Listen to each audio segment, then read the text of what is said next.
12:34 on TSN 690. It's Game Points with Matthew Ross. We're here till the top of the hour. Quick check of the scoreboard. Clippers up 67-65. It's getting close at the Staples Center. 3:20 remaining in the third quarter there.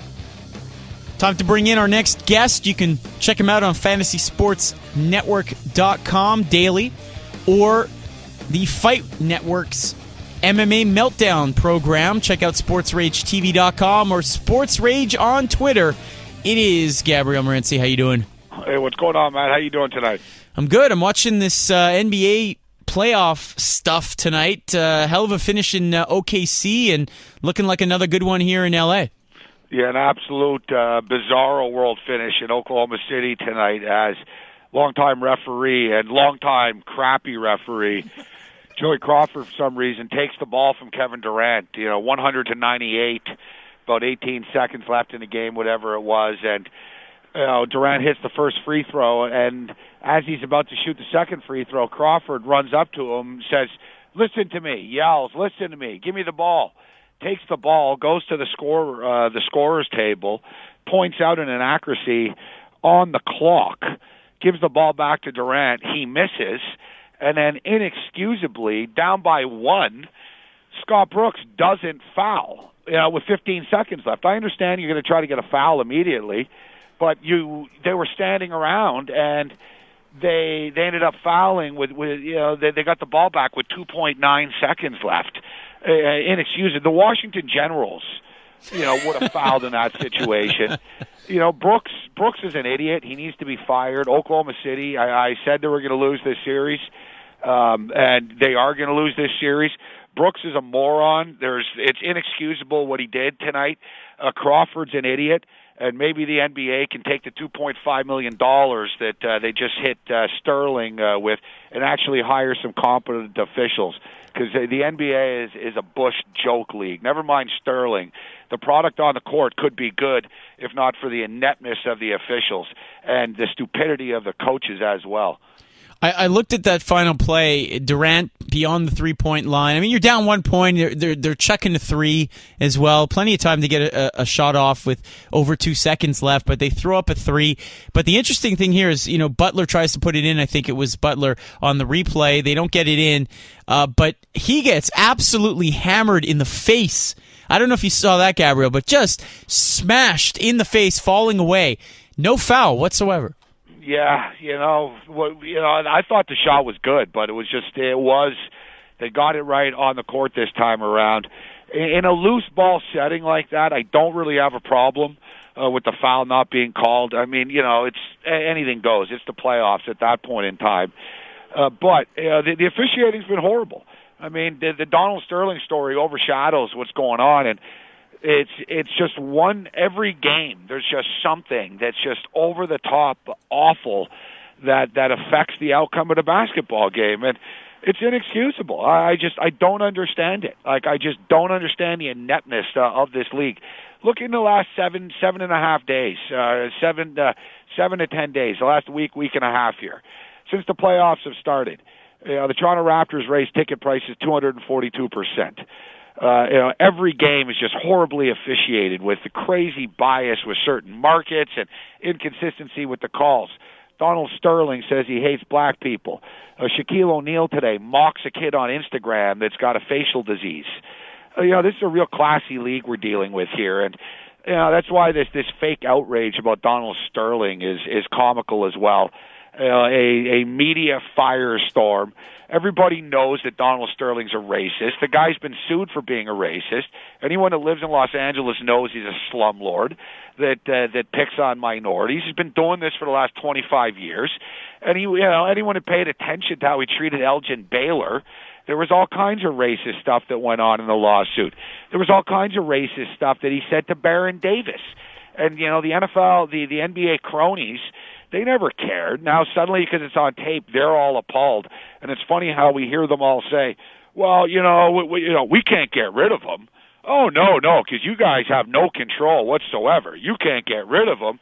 It's going to end, the other one you hear, it's going to take 75%, 24 owners. have to do this. So in other words, the NBA is saying, we don't have 24 owners that are actually upset about this. That's what they're saying here. The NBA can go to hell. They can go screw themselves. It is Game Points here on TSN 690, chatting with Gabriel Morency, Sports Rage on Twitter, sportsragetv.com. All right, over in the NHL, you got Habs Bruins coming up. Looking forward to that?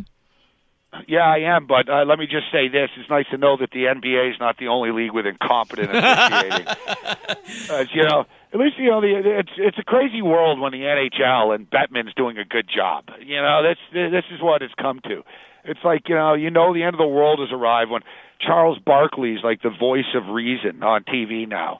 But, the NHL, it's been entertaining, some good hockey, but a lot of bad decisions and that are costing games. Last night, a 1-1 game with the Sharks and the Kings.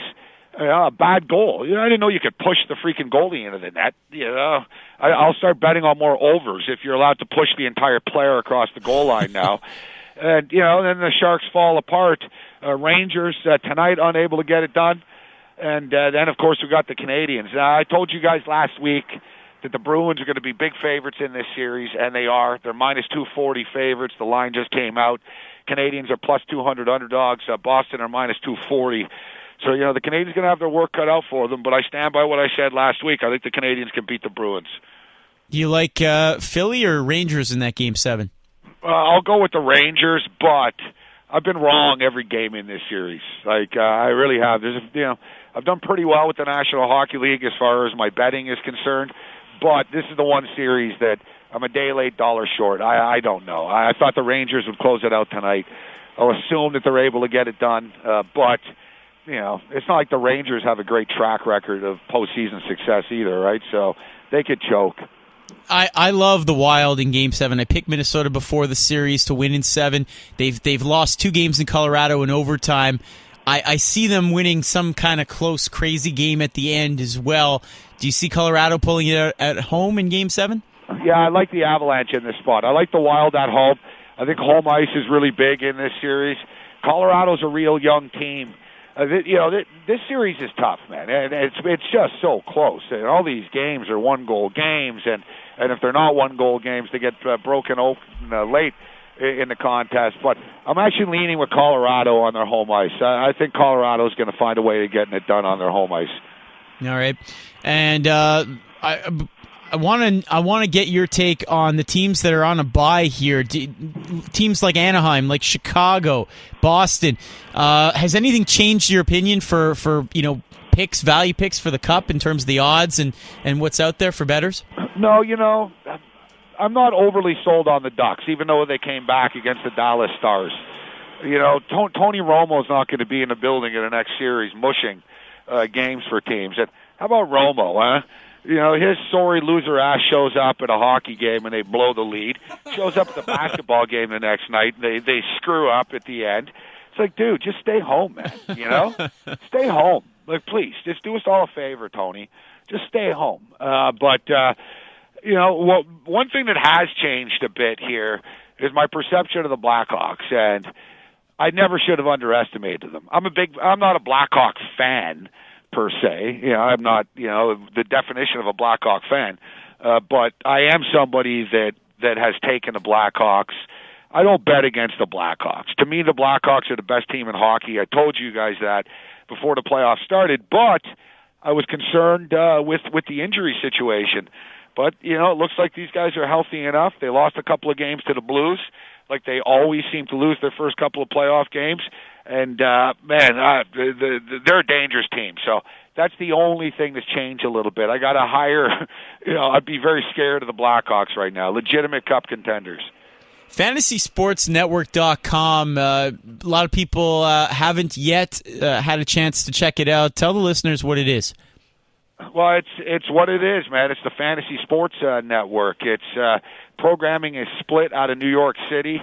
It's we're partnered with Roto World, with Roto Experts. So, we've got all the fantasy guys, the top fantasy guys in the business, broadcasting out of New York City. There's some programming out of here in Toronto.